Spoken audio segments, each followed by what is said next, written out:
Bonjour à tous, alors nous poursuivons notre discussion sur l'automate programmable industriel. Voyons les différents types d'automates en fonction de l'architecture matérielle, bien sûr. Le premier, nous avons l'automate programmable monobloc ou des types compacts. C'est cette dénomination qu'on va retrouver d'ailleurs lorsqu'on va faire la configuration matérielle. Lors de la configuration matérielle, on va voir ça. Mais enfin, compact ou monobloc, c'est la même chose. On l'utilise généralement dans des petits projets qui ne nécessitent pas beaucoup de séquences, dans l'automatisation des simples machines, dans la domotique. La domotique, pour ceux qui ne se souviennent pas, c'est l'automatisation des bâtiments résidentiels, des bureaux. L'avantage avec l'automate compact, c'est qu'il n'est pas cher, il est très rapide. Son temps de scrutation est de 0,065 microsecondes, ce qui est très rapide. L'inconvénient, ces entrées et sorties sont très limitées. Il n'a pas la possibilité d'extension. Conséquent, il ne peut pas être utilisé dans les processus complexes qui nécessitent beaucoup de séquences. Voyons le deuxième type d'automate. C'est l'automate modulaire. Il est utilisé pour les processus complexes, dans des grandes lignes de production, dans des processus qui nécessitent beaucoup de séquences. Il possède plusieurs ports de communication pour communiquer avec d'autres automates, ou ça peut être avec des écrans IHM, ou des réseaux de terrain, ou des bus de terrain, par exemple. Il a un rack d'extension qui peut prendre plusieurs modules, et on a la possibilité d'ajouter d'autres modules selon nos besoins. L'avantage de l'automate modulaire, c'est qu'il a la capacité d'extension. Il possède beaucoup de fonctions. Il peut être utilisé pour les processus complexes qui nécessitent beaucoup de fonctions. L'inconvénient, c'est qu'il est cher. Son programme est plus complexe, manque de flexibilité, plus difficile à manipuler. Parlons du mode d'adressage de l'automate programmable industriel. Pour ça, il va falloir que je fasse quelques rappels sur certaines choses qu'on a déjà vues dans la précédente vidéo. Rappelez-vous, les entrées, on les appelle input. Et on a dit on a des entrées digitales et on a aussi des entrées analogiques. Les entrées digitales, on va les appeler digital input, pour abréviation DI. Et notre entrée analogique, on va l'appeler analog input, abréviation AI. Ça, c'est ce que vous allez voir mentionné sur les modules. Par exemple, vous pouvez voir un module d'entrée digitale. Écrit ainsi, DI 16 par 24 volts DC, DI pour digital input, 16 ça veut dire 16 entrées digitales, 24 volts DC c'est la tension qu'on va envoyer à chaque entrée, ça c'est ce qu'on va avoir mentionné sur les modules. Et aussi lorsqu'on va faire la configuration matérielle, la programmation, ça va être important, notamment chez les Siemens, puisqu'on va beaucoup plus travailler avec les automates Siemens. Pour les sorties, ça se divise en deux catégories.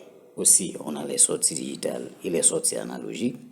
Pour digital output, on a l'abréviation DO, ça veut dire digital output. Et analog output, pour sortie analogique, on a l'abréviation AO. Revenons sur le mode d'adressage. Le mode d'adressage, il s'agit de la manière qu'on va adresser notre entrée et notre sortie lors de la programmation dans l'ordinateur. Il faut savoir que chaque entrée-sortie analogique ou digitale va avoir une adresse dans l'automate. Pour les entrées, ça va être I pour input. Pour les sorties, ça va être key pour output. Une question tout à fait logique que vous pouvez me poser. Pourquoi les sorties, c'est key, c'est pas O? Ben, ça pourrait être paradoxal, mais c'est pour éviter la ressemblance avec les zéros pour les adresses. On va voir plus tard. Donc, pour les entrées, on a par exemple I3.0. Donc, I, c'est input. 3, c'est le byte. On va voir ça lorsqu'on va faire les types de données. 0, c'est l'emplacement du bit.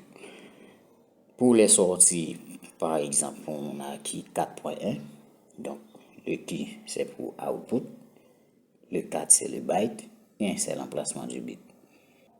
Alors, on va y revenir bien sûr sur les types de données dans une prochaine vidéo. On va parler des différents types de données. Pour les entrées analogiques, on a PIW, 0, pour proportionnel input word, et 0, c'est l'emplacement de l'entrée analogique.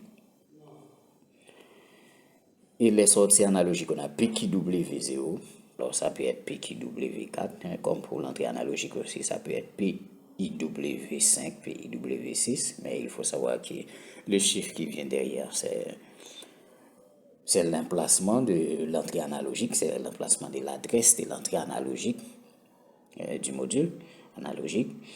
Donc, c'est ce qu'on va retrouver chez les Siemens. On peut retrouver ça aussi sur mode d'adressage E4.0 avec E pour Eingang en allemand pour entrer et A4.0 avec A pour Ausfahrt en allemand pour output. La même chose, on va retrouver P et W pour l'entrée analogique et PAW pour sortie analogique. Donc, il faut savoir que c'est en allemand. Donc, chez les Siemens, on peut faire l'adressage soit en allemand, soit en langue internationale. Alors, vous savez très bien que la langue internationale, c'est l'anglais.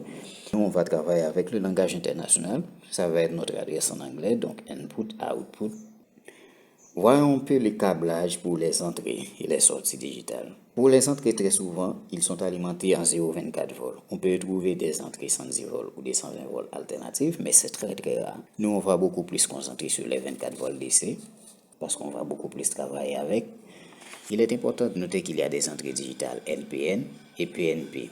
Pour les cartes d'entrée du type NPN, on distribue les 0 volts aux entrées, puis les 24 volts aux alimentations du module.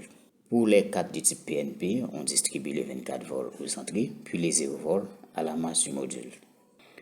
Pour les sorties digitales à transistor, je précise bien, les sorties digitales à transistor, il y a la sortie PNP et la sortie NPN.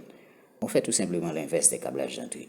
Pour les cartes de sortie NPN, on distribue les 24 volts aux sorties, puis on connecte les 0 volts à la masse du module. Pour la carte de sortie PNP, on distribue les 0 volts aux sorties, puis on connecte le 24 volts au plus du module de la sortie de l'automate.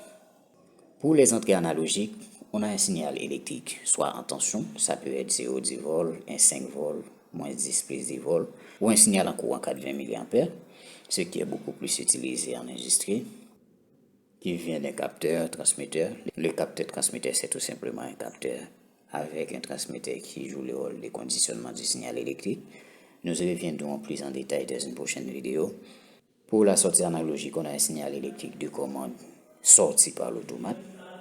Donc, ça peut être en tension 0,10 volts ou en courant 420 mA. Parlons des différents langages de programmation. Le langage texte structuré, le langage fonction bloc diagramme, FBD, le langage à contact, le langage séquentiel fonction chart ou GraphCell et le langage liste d'instructions. En passant, citons quelques fabricants d'automates. On a Siemens, qui est une fabrication allemande. On a Rockwell Automation, qui est une compagnie américaine qui fabrique les automates Allen Bradley. On a Schneider Electric, qui est une compagnie française. Bon, après, on a d'autres marques comme Omron, Mitsubishi, etc. Il faut savoir que chacune de ces compagnies développe leur propre logiciel de programmation pour leurs utilisateurs. C'est par exemple, on a Siemens qui utilise le Semantic Manager et TIA Portail. On a Rockwell Automation qui utilise le RS Logic Studio 5000 Designer pour les automates Allen Bradley. On a Schneider Electric qui utilise le PL7 Pro pour TSX Micro, Modicon, etc. Voilà les amis, la vidéo touche à sa fin. Mille fois merci pour votre attention. N'oubliez pas de me lâcher un petit pouce. Je vous dis à la prochaine.